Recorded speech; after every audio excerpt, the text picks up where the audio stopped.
ओम गुरुर्ब्रह्मा गुरुर्विष्णु गुरुर्देव महेश्वरः गुरुर्साक्षात् परम ब्रह्म तस्मै श्री गुरुवे नमः। आज की कथा भागवत में भरत जी का। भरत जी अपने बालक को खोजने के लिए निकले। कौन सी बालक? हिरण के बच्चे। उसके साथ जो ममता हो गई थी, हिरण के बच्चे को खोजने के लिए निकले। जिस घाट पर स्नान करते थे वहां भी जाते, वहां भी दिखता नहीं था। जंगल में जहां फल फूल लेने के लिए जाते थे उस स्थान पर खोजे, वहां भी पता नहीं लगा। फिर अपने आश्रम में बैठ करके उस बच्चे का चिंतन करने लगे। कहाँ गया वह बच्चा? जंगल में बाघ सिंह घूमते हैं, किसी बाघ ने तो मार दिया। भरत जी को ये चिंता हो रही है। कहते चाहे कुछ भी हो, छोटा बच्चा था, बहुत रोता होगा। बाघ को भी दया नहीं आई, उसको दबोच लिया। मरा नहीं होगा, जीवित तो होगा, जरूर होगा। मेरे नारायण उसकी रक्षा कर लिए होंगे, लेकिन कष्ट तो हुआ होगा। अब आएगा, अब आएगा। हो सकता है जो बहू को लेकर के आवे के विवाह अपने आप नहीं कर ले, बहू को लेकर के आएगा। मने 20 प्रकार की बातें जो है भरत जी की मन में आ रही। शास्त्र में लिखा गया कि अंतमति सोगति, अंतमति सोगति। सुखदेव जी महाराज बहुत सुंदर ढंग से वर्णन करते हैं। जीव गाफिल है और काल सावधान है।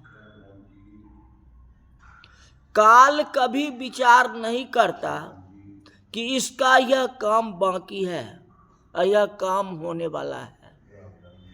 किसी का इंतजार नहीं करता। समय हो गया था। भरत जी को एक दिन बुखार आ गया। जंगल में अकेले रहते थे, दर्भ के शैया पर पड़े रहते थे। अंतिम श्वास चालू हुआ। वह हिरण बालक किसी हिरनी के पीछे पड़ गया था। 10-15 दिन तक वह हिरनी के साथ में रहा। फिर वह एक बलवान हिरण आया। हिरनी के लिए दोनों का झगड़ा हुआ। दूसरा हिरण बलवान था, इस हिरण से वे जो है बहुत बड़ा बलवान था, यह दुर्बल था। इसको ज्यादा मार पड़ी, घायल हो गया और रोता हुआ फिर अपने घर मन भरत जी के आश्रम में पहुंच गया। पशु भी प्रेम को समझते हैं, इंसान प्रेम को नहीं समझता। यह अगर समझ जाए तो बेड़ा पार हो जाए। वह हिरण समझ गया कि मेरे रक्षक पिता अंतिम दशा में है, मृत्यु के शैया पर पड़े हुए हैं। भरत जी के चरणों में जाकर के वह बैठ जाता है। अंतिम श्वास चालू था। अंत काल में एक बार आंख खोलते हैं तो आंख खोलने पर सामने जो है हिरण को देखते हैं। वही बच्चा बड़ा हो गया था, सामने देखते हैं। कहते हो सकता है मुझसे मिलने के लिए आया हो। अब हमारा तो शरीर जा ही रहा है, लेकिन ये मिलने के लिए हम आया। मृत्यु शैया पर भरत जी को उसकी मां भी याद आई कि मां ने कैसे इसको जन्म दिया था और स्नान करते समय हमारे हाथों में ये कैसे आ गया था, अंजलि में कैसे आ गया था, और कैसे मैं इसका लालन पालन किया था, ये सारे चिंतन जो है भरत जी के मन में आ गया। हिरण का जन्म से लेकर के अभी तक से आना तक ये सारे याद। भरत जी की दशा कैसी है, अब मृत्यु के समय हो गई, अब भरत जी आत्म को त्याग करेंगे। अब उस समय उनको ये सारी कहानियां याद आती, कैसे छलांग मारती थी, छलांग मारी थी, इसकी माँ ने यह बालक मुझे कैसे दे दिया, इसका मैंने भरण पोषण कैसे किया, अंतकाल अब यह मुझसे मिलने के लिए आया है। मृत्यु शैया पर हिरनी की याद आई, किसको, भरत जी का। कहावत क्या है, अंतमति सोगति, अंत समय में जैसा मत होता है ना, मन हो जाता है ना, वैसा ही गति मिलती है। दूसरे जन्म में वही बात होती है, जो मन में आपको लगा रहेगा वही दूसरे जन्म में होगा। अभी मृत्यु की शैया पर हिरनी की याद आ गई। गंडकी नदी किनारे के जंगल में मृत्यु की शैया में मन से देखते हैं। इसकी माँ ने छलांग मारी थी, प्रसव की वेदना से उसने प्राण छोड़े, यह बालक मुझे दिया था। गंडकी नदी के किनारे जिस हिरनी ने प्राण छोड़े थे, वही हिरनी फिर से कालांजर पर्वत के ऊपर हिरनी हुई। क्या कहते हैं, कहते हैं मन का लय सब प्राण होता है एक मिनट के लिए। गंडकी नदी के किनारे जिस हिरनी ने प्राण छोड़े थे, वही हिरनी फिर से कालांजर पर्वत के ऊपर हिरनी हुई दूसरे जन्म। भागवत का एक सिद्धांत है, आपका ज्ञान मार्ग हो चाहे योग मार्ग, आप किसी भी संप्रदाय की दीक्षा ग्रहण करो, आप निराकार को मानो या साकार को मानो, किंतु भगवान की सेवा और पूजा कभी छोड़ना नहीं चाहिए। किसी भी इष्ट को मानो, निराकार हो या साकार हो, चाहे कुछ भी करो, भगवान को छोड़ना नहीं चाहिए, पूजा पाठ नहीं छोड़ना चाहिए। ज्ञान और योग भक्ति से ही सफल होती है। योग और ज्ञान के अभिमान में जो भक्ति को गौण समझता है, जो भक्ति को छोड़ देता है, उसका मरण बिगड़ता है। भक्ति से ही मरण सुधरता है। भक्ति का अर्थ क्या है, भगवान के स्वरूप में जो आसक्त है उसी को भक्त कहते हैं। सनातन धर्म में इसलिए मूर्ति पूजा का बहुत महत्व दिया है। भगवान के स्वरूप में जिसकी आंख और मन फंस जाते हैं, जिसके मन में भगवान का स्वरूप है, उसको अंत काल में भगवान का स्वरूप दिखता है, उसका मरण मंगलमय हो जाता है। जो भक्ति को, सेवा को गौण समझता है, उनको अंतकाल में संसार का चित्र ही दिखता है, और संसार का चित्र दिखने पर मन बिगड़ जाता है, मरण बिगड़ जाता है। तो मृत्यु के समय जो आपका ध्यान में रहेगा, वैसा ही मन दूसरे जन्म में भी होगा। इसलिए अगर मृत्यु का समय है तो माया जाल को छोड़ दो, कोई अन्य वस्तु पर ध्यान मत दो, केवल भगवान का नाम का जाप करो, भगवान का ध्यान करो, कुछ भी करो वही करते रहो। वेदों में वर्णन आया है, जब मरण समीप होता है तो प्रथम वाचा बंद हो जाती है, मतलब बोलना बंद हो जाती है, और जीभ से मानव बोल नहीं पाता।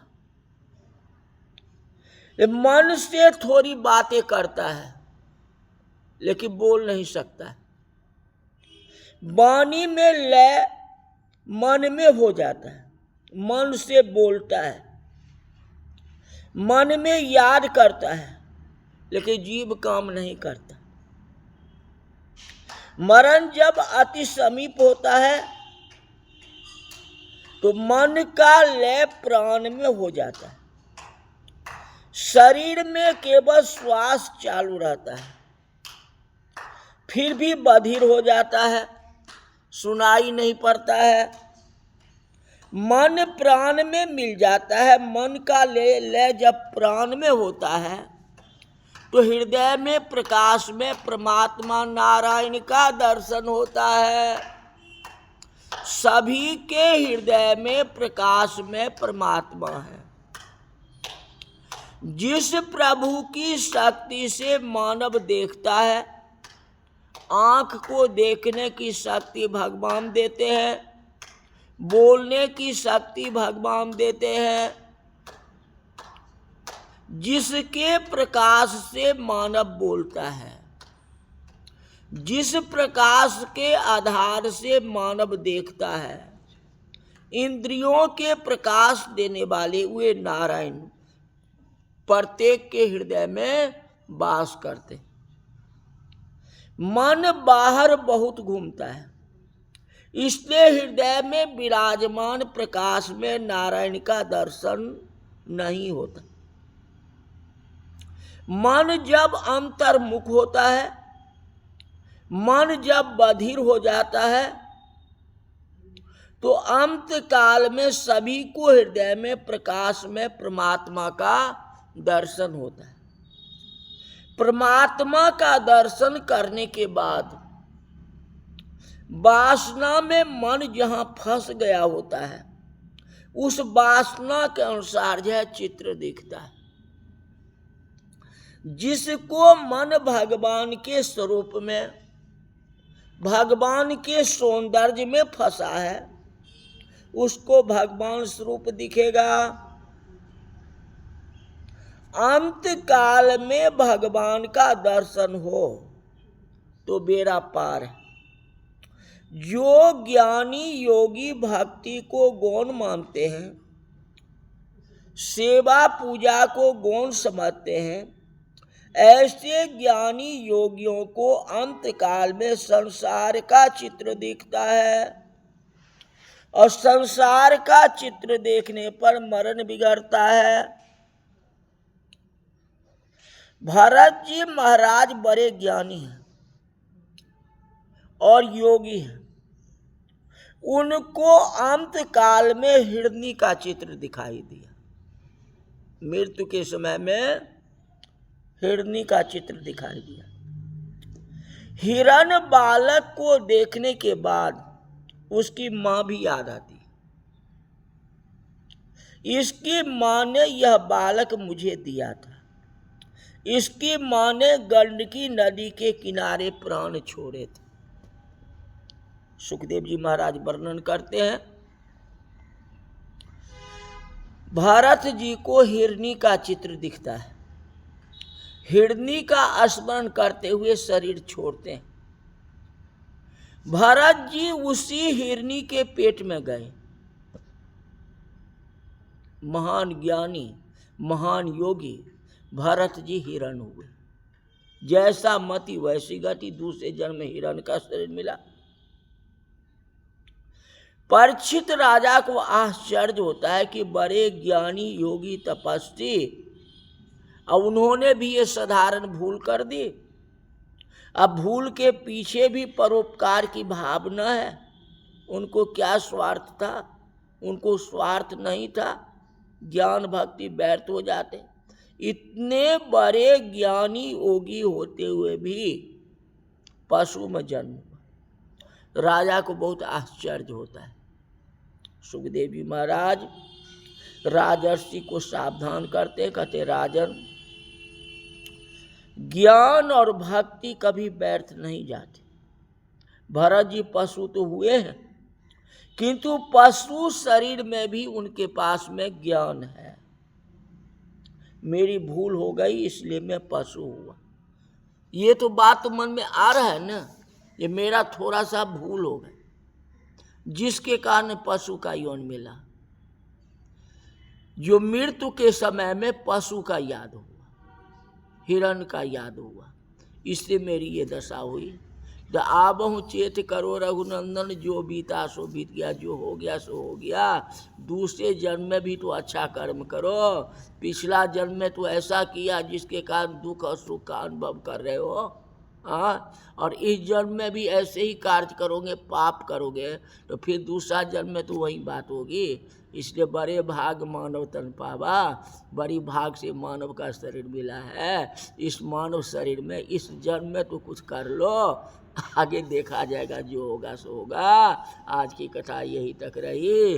बोल वृंदावन बिहारी लाल की जय।